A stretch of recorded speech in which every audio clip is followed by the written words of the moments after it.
Good afternoon friends. The micro study channel में आप सभी का स्वागत है।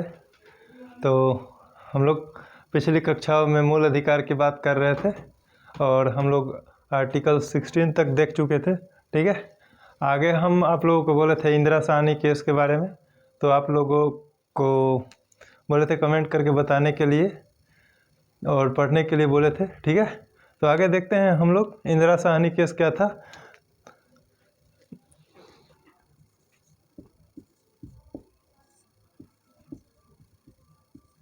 इंदिरा साहनी केस 1992। ठीक है, जैसे कि हम लोग इंदिरा साहनी केस के बारे में इससे पहले कुछ चीज़ें पढ़ चुके थे, आरक्षण से रिलेटेड था। ठीक है, तो आप लोगों को मैंने पिछली कक्षा में बताया था कि आरक्षण को दिया गया था जो 50% से अधिक हो गया था, जैसे SC 15%, ठीक है, ST 7.5%, OBC 27% और EBC 10%। टोटल हो गया 59.5%। तो जब नरसिंह राव की सरकार आई थी उस समय EBC को लेकर के उन्होंने इकोनॉमिक बैकवर्ड क्लास मतलब आर्थिक पिछड़े वर्गों के लिए ठीक है, आर्थिक पिछड़े वर्गों के लिए जो है उनको 10% आरक्षण का प्रावधान किया गया था। तो इन सभी को लेकर के इंदिरा साहनी केस 1992 में याचिका दायर किया गया कि आरक्षण के मुद्दा जो है वो 50% से अधिक हो चुका है और उसमें ये कहा गया कि आरक्षण जो है वो समानता का विरोधी है। ठीक है, मतलब असमानता को बढ़ावा देता है। तो इसमें सुप्रीम कोर्ट का जो हम लोग निर्णय दिया था सुप्रीम कोर्ट ने, तो उस निर्णय को समझेंगे कि सुप्रीम कोर्ट ने क्या निर्णय दिया था। ठीक है, तो आगे हम लोग अपने टॉपिक को बढ़ाते हुए देखते हैं कि सुप्रीम कोर्ट का निर्णय क्या था इंदिरा साहनी केस में। इंदिरा साहनी केस में सुप्रीम कोर्ट का निर्णय आप लोग लिखते चलिएगा, हम लोग देखेंगे सुप्रीम कोर्ट का निर्णय क्या था लेकर के कि सुप्रीम कोर्ट का निर्णय था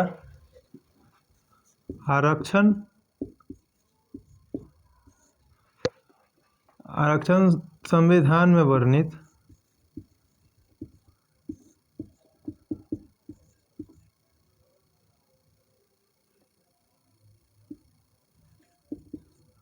समानता का विरोधी नहीं है।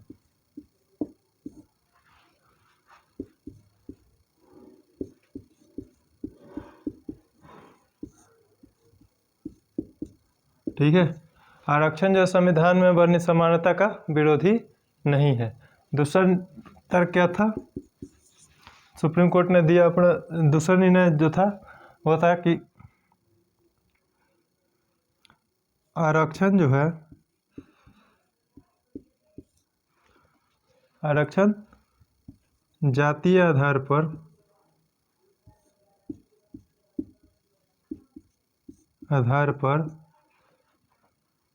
सही है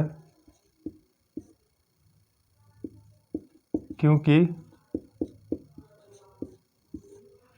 भारत में, ठीक है, आरक्षण जातीय आधार पर सही है क्योंकि भारत में सामाजिक पिछड़ापन ही मुख्य पिछड़ापन है।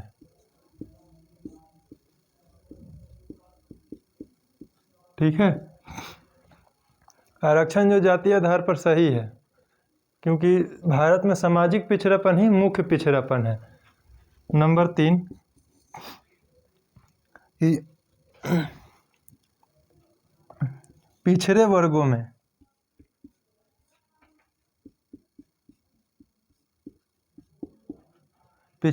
में साधन संपन्न हिस्से को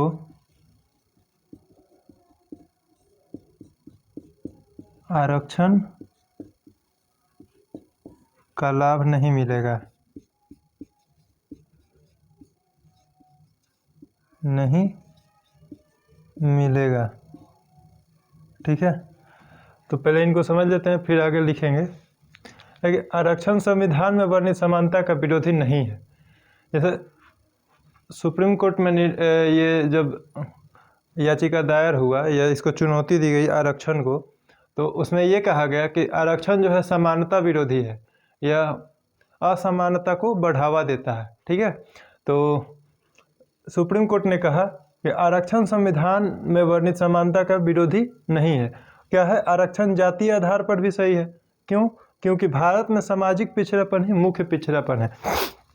लेकिन जैसे क्या था कि पिछले कुछ दशकों में देखें, कुछ वर्षों में देखें तो जातीय भेदभाव इतना था कि मतलब जो निचले पायदान के व्यक्ति थे, निचले पायदान के लोग थे, SC ST OBC जो भी थे, वो मतलब मुख्य धारा में शामिल नहीं हो पाते थे। ठीक है, तो उन सब को मुख्य धारा में शामिल करने के लिए आरक्षण का प्रावधान किया गया। ठीक है, और कह रहा पिछड़े वर्गों में साधन संपन्न हिस्से को आरक्षण का लाभ नहीं मिलेगा। अब इससे क्या मतलब है? इसका मतलब ये है कि पिछड़े वर्गों में भी जो लोग अमीर हैं, जो उस अपने कैटेगरी को ऊपर ले आए हैं, मुख्य धारा में शामिल हो चुके हैं, उनको आरक्षण का लाभ नहीं मिलेगा। मतलब इसमें क्या कह रहा है कि इसमें क्या किया कि क्रीमी लेयर लगा दिया। ठीक है, क्रीमी लेयर का प्रावधान कर दिया इसमें कि जो लोग पिछड़े वर्ग में भी मतलब अमीर हो गए हैं, उस मुख्य धारा में शामिल हो गए हैं। ठीक है, उनकी आर्थिक स्थिति ठीक हो गई है, तो वो पिछड़े पर में शामिल नहीं होंगे। क्रीमी लेयर का प्रावधान लाया गया। ठीक है, आगे देखते हैं।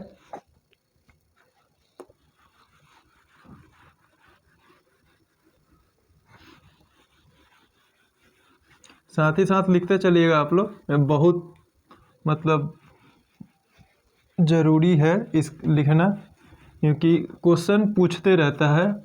ये सब बहुत ही ज़्यादा क्वेश्चन पूछे जाते हैं। जैसे दे दिया जाता है क्वेश्चन पूछ लिया जाता है कि क्रीमी लेयर का प्रावधान किस केस में किया गया था। ठीक है, तो अभी देखेंगे,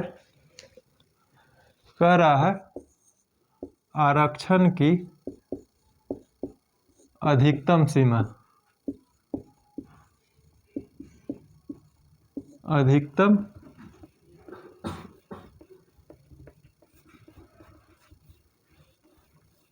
आरक्षण की अधिकतम सीमा 50% से अधिक नहीं होगी, अधिक नहीं होगी।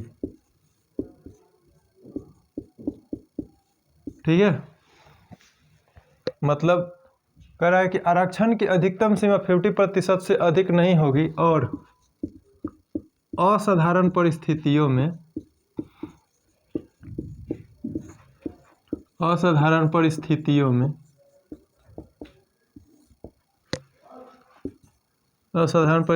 में ही इसे बढ़ाया जा सकता है।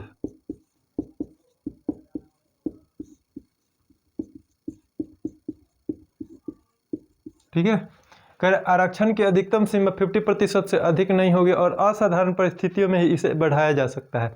जैसे आप लोगों को मैंने बताया था कि नरसिंह राव सरकार में ईबीसी को 10% आरक्षण दिया गया था, जो 50% की आंकड़ा को, मतलब उस 50% की जो सीमा निर्धारित की गई थी उसको क्रॉस कर गया था। तो सुप्रीम कोर्ट ने इसको क्या किया कि रद्द कर दिया। इस ईबीसी के 10% आरक्षण को रद्द कर दिया, इकोनॉमिक बैकवर्ड क्लास को। ठीक है, और उसके बाद कह रहा है सुप्रीम कोर्ट का निर्णय है कि पदोन्नति में आरक्षण नहीं होगा। पदोन्नति में आरक्षण नहीं होगा। ठीक है, पदोन्नति में आरक्षण नहीं होगा मतलब क्या है कि जैसे कोई नौकरी है, ठीक है, जैसे मान लीजिए एक जनरल है, ओबीसी है, SC ST है, जो भी है, तो उसकी नौकरी है, तो उनके नौकरी में जो है कि सब लोग सेम पोस्ट पे हैं, तो उनके पोस्ट में भी आरक्षण होता है कि सीनियरिटी को ध्यान में रख करके। तो बोल रहा है कि पदोन्नति में आरक्षण नहीं होगा। ठीक है, और उसके बाद बोल रहा है कि आरक्षण जो है, आरक्षण का न्यायिक पुनरावलोकन हो सकता है, न्यायिक पुनरावलोकन किया जा सकता है। ठीक है, आरक्षण का न्यायिक पुनरावलोकन किया जा सकता है, मतलब कि अगर आरक्षण से रिलेटेड कोई भी चीज़ है उसकी समय अधिकतम सीमा से अगर ऊपर जाता है तो उसे न्यायालय के द्वारा जांच किया जा सकता है। इसलिए बोला कि आरक्षण का जो है न्यायिक पुनरावलोकन किया जा सकता है। ठीक है, तो आगे देखेंगे हम पदोन्नति में आरक्षण। पदोन्नति में आरक्षण क्या है उसको देखेंगे।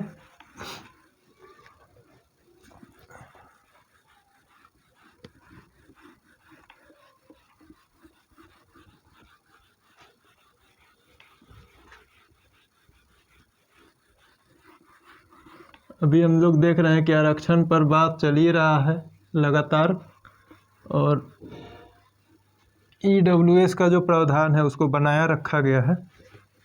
ठीक है,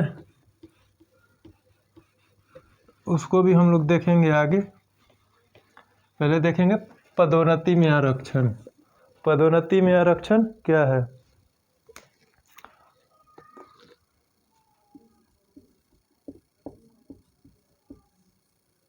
पदोन्नति में आरक्षण,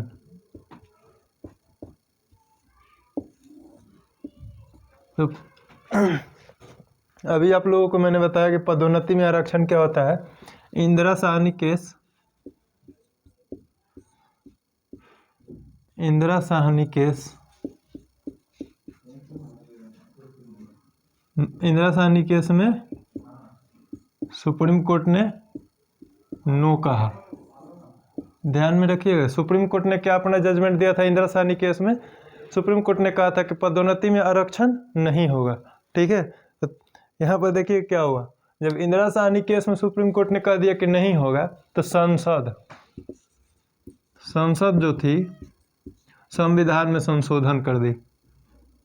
संसद ने संविधान में संशोधन कर दी, संशोधन करके, ठीक है, कौन सा आर्टिकल जोड़ा? संसद ने 77वां संविधान संशोधन, 77th संशोधन 1995 में संशोधन किया, और उसमें क्या आर्टिकल 16(4)(a) जोड़ दिया। ठीक है, संसद ने 77वां संशोधन 1995 में किया और आर्टिकल 16(4)(a) को जोड़ दिया। ठीक है, तो अभी हम देखेंगे कि इसका प्रावधान क्या था। उन्होंने ये कहा, एक इसको ठीक से लिख लेते हैं ऊपर में।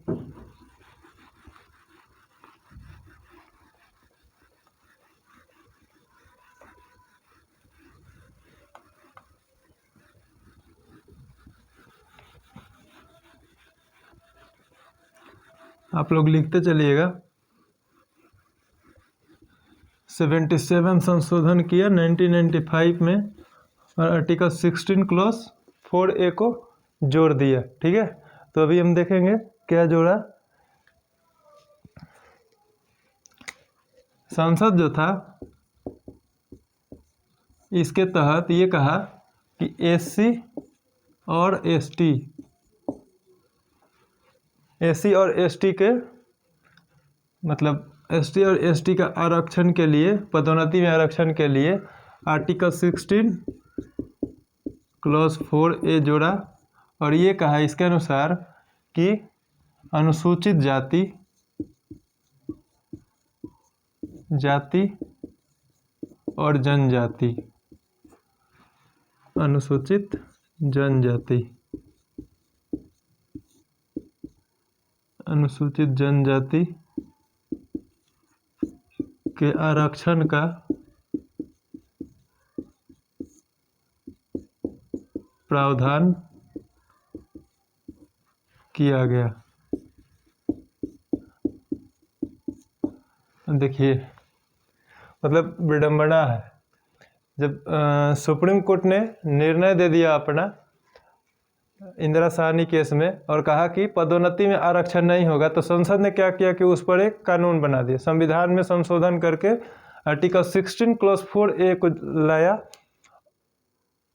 ठीक है, और कहा कि SC और ST के लिए आरक्षण का प्रावधान किया जाएगा, ठीक है।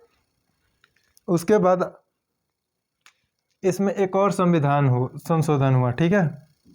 वो संविधान संशोधन है आपका 85वां संशोधन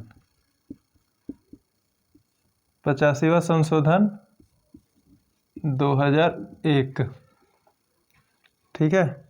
85वां संशोधन 2001 को किया गया और इसमें कुछ अलग से नहीं जोड़ा गया, इसमें आर्टिकल 16 क्लॉज 4A में ही जोड़ा गया। तो उसको देखते हैं हम लोग आगे।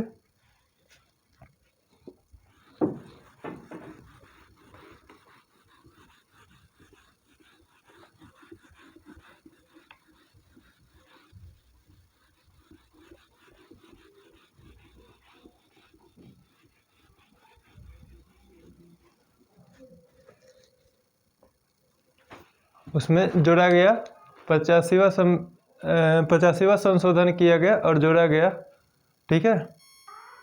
जब जोड़ा गया तो 85वां संविधान संशोधन, ठीक है, देखते हैं 85वां संशोधन 2001। इसमें ये कहा गया कि जब अनुसूचित जाति और जनजाति के सदस्यों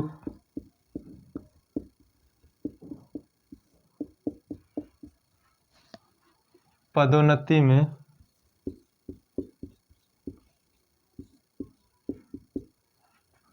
आरक्षण, जब अनुसूचित जाति और जनजाति के सदस्यों को पदोन्नति में आरक्षण प्राप्त होगा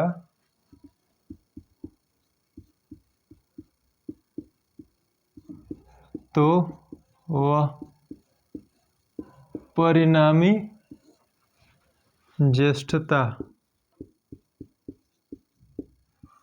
ज्येष्ठता के नियम पर आधारित होगा।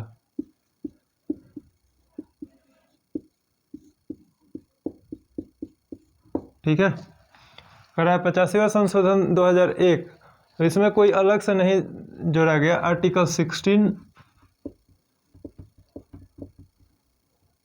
क्लॉज 4A, इसी में ये कुछ शब्द जोड़े गए, ठीक है। उन्होंने कहा कि अनुसूचित जाति और जनजाति के सदस्यों के लिए पदोन्नति में आरक्षण दिया जाएगा तो वो पद क्या होगा, परिणामी ज्येष्ठता के नियम पर आधारित होगा। परिणामी ज्येष्ठता में मतलब क्या होता है, तो अभी परिणामी ज्येष्ठता को समझते हैं।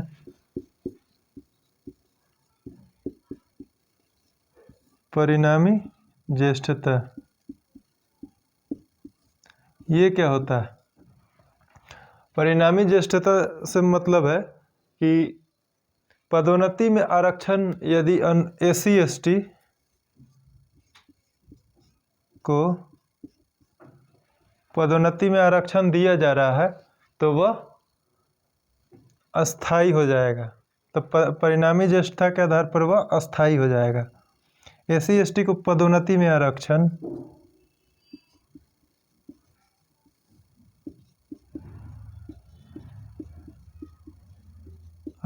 दिया जा रहा है तो क्या होगा कि अस्थाई हो जाएगा, ठीक है।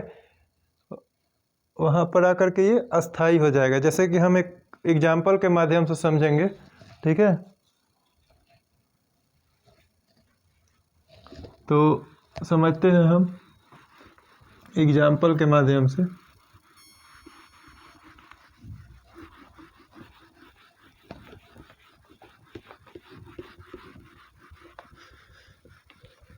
एग्जाम्पल के माध्यम से समझेंगे पदोन्नति में आरक्षण। पदोन्नति में आरक्षण आप लोग समझ गए ना।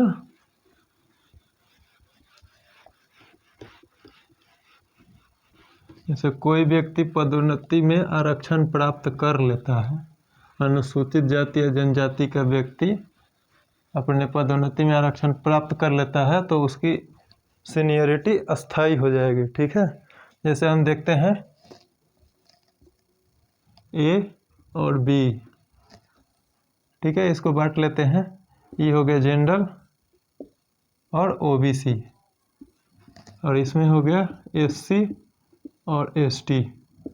ठीक है, मान लीजिए दो दोस्त थे।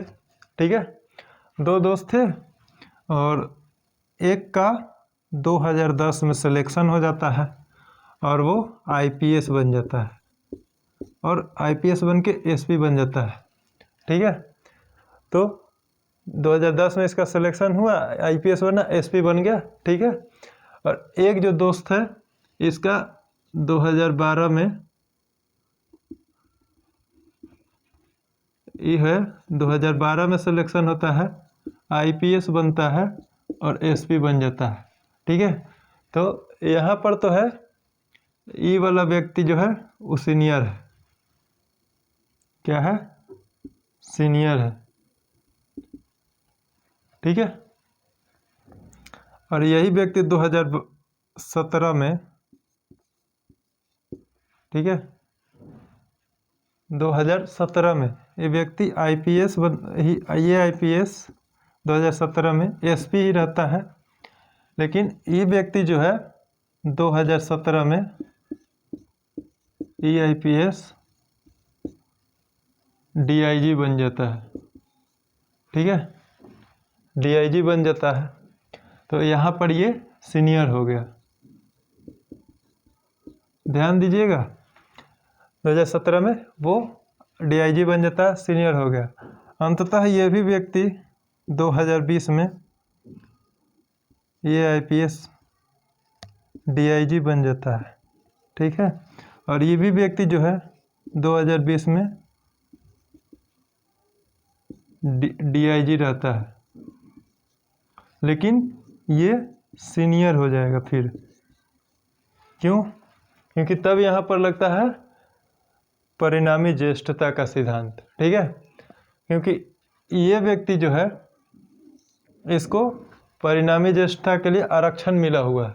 ठीक है, ये व्यक्ति डीआईजी रहेगा, ये भी व्यक्ति डीआईजी है, लेकिन इसकी तुलना में वो सीनियर है। क्यों? क्योंकि वो 2017 में ही डीआईजी बन गया।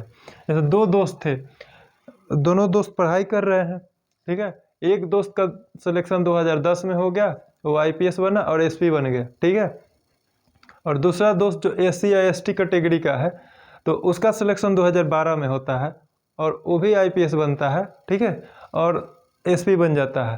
तो यहाँ पे पहले सिलेक्शन इसका हुआ। ठीक है, जनरल या ओबीसी वाले जो भी समझ लें, तो इसका सिलेक्शन हुआ तो उस समय ये सीनियर है। ठीक है, ये सीनियर है, लेकिन जैसे ही 2017 आता है तो ये वाला जो व्यक्ति है जनरल या ओबीसी वाला, वो एसपी ही रहता है, लेकिन 2017 में ये डीआईजी बन जाता है। ठीक है, तो ये इसकी अपेक्षा सीनियर हो गया। लेकिन जैसे ही 2020 आता है तो ये व्यक्ति भी डीआईजी बन जाता है, और 2020 में ये व्यक्ति भी एससी एसटी वाला डीआईजी रहता है, लेकिन वो क्या है कि इस जनरल की अपेक्षा ये सीनियर रहेगा। ठीक है, तो ये सीनियर है क्योंकि इसके ऊपर क्या है, परिणामी ज्येष्ठता, उसको आरक्षण मिला हुआ है। ठीक है, संविधान के अनुसार आर्टिकल 16 क्लॉज 4A के अनुसार उसको आरक्षण दिया गया परिणामी ज्येष्ठता का सिद्धांत के अनुसार, तो ये अब उसके अपेक्षा सीनियर हो गया। ठीक है, आगे हम देखते हैं।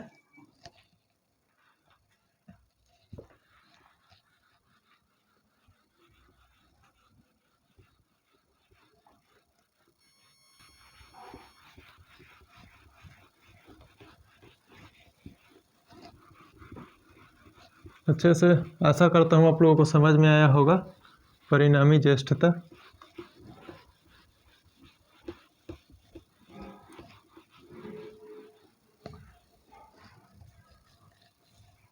अब क्या है, देखिए एक केस हुआ M Nagarajan case. M Nagarajan case, ठीक है, एम नागराजन केस में इसको चुनौती दी गई। ठीक है, किसको चुनौती दी गई? 77वें संशोधन 85वां संशोधन और आर्टिकल 16 क्लॉज 4A को क्या किया गया, चुनौती दिया गया सुप्रीम कोर्ट में। ठीक है, सुप्रीम कोर्ट का निर्णय क्या था? सुप्रीम कोर्ट ने कहा कि पदोन्नति में आरक्षण, सुप्रीम कोर्ट ने पदोन्नति में आरक्षण को वैध ठहराया।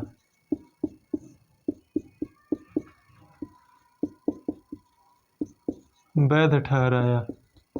ठीक है, सुप्रीम कोर्ट ने कहा कि पदोन्नति में आरक्षण वैध है। ठीक है, उसने कहा, लेकिन सुप्रीम कोर्ट ने यह कहा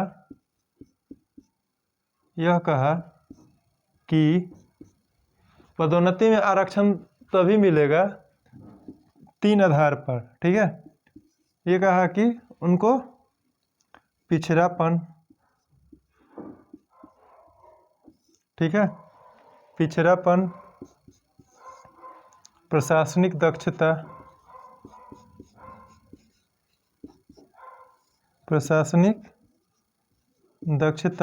ठीक है, सुप्रीम कोर्ट ने कहा पिछड़ापन, प्रशासनिक दक्षता और अपर्याप्त प्रतिनिधित्व, प्रशासनिक दक्षता और अपर्याप्त प्रतिनिधित्व।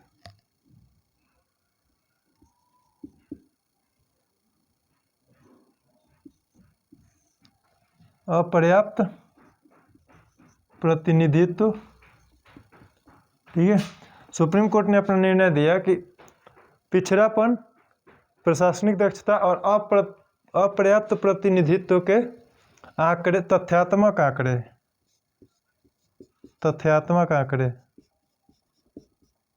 आंकड़े प्रस्तुत करने होंगे।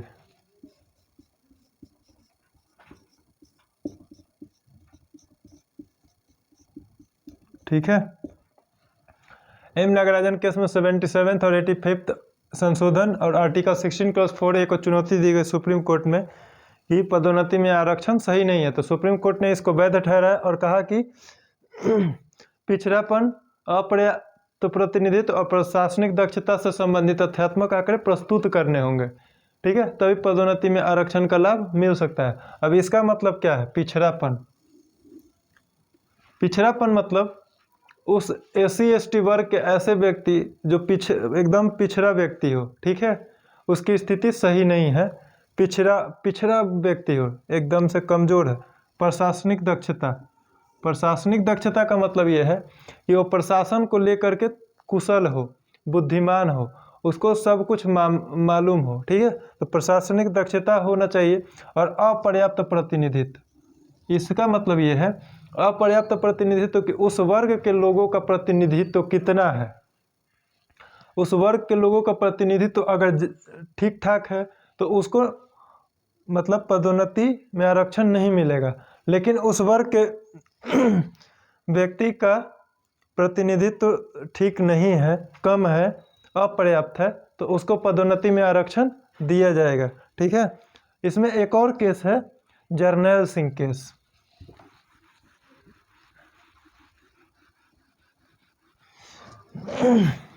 सॉरी,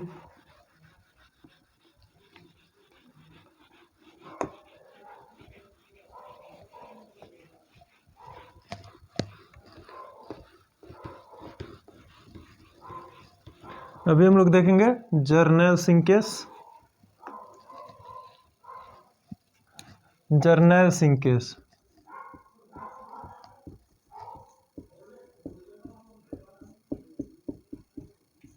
2018, अभी हालिया घटना, ये हालिया है। ठीक है, जर्नैल सिंह केस 2018 में भी सुप्रीम कोर्ट ने पदोन्नति में आरक्षण को वैध ठहराया। ठीक है, वैध ठहराया। ठीक है, और उसमें कहा कि इसमें भी जो लोग साधन संपन्न वर्ग है सॉरी, गले में कुछ खराबी आ गई है। तो उसमें भी ये कहा कि जो साधन संपन्न वर्ग है SC ST में भी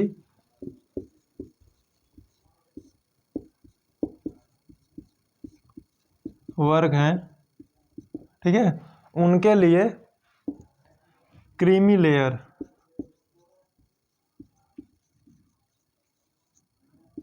का प्रावधान किया जाए।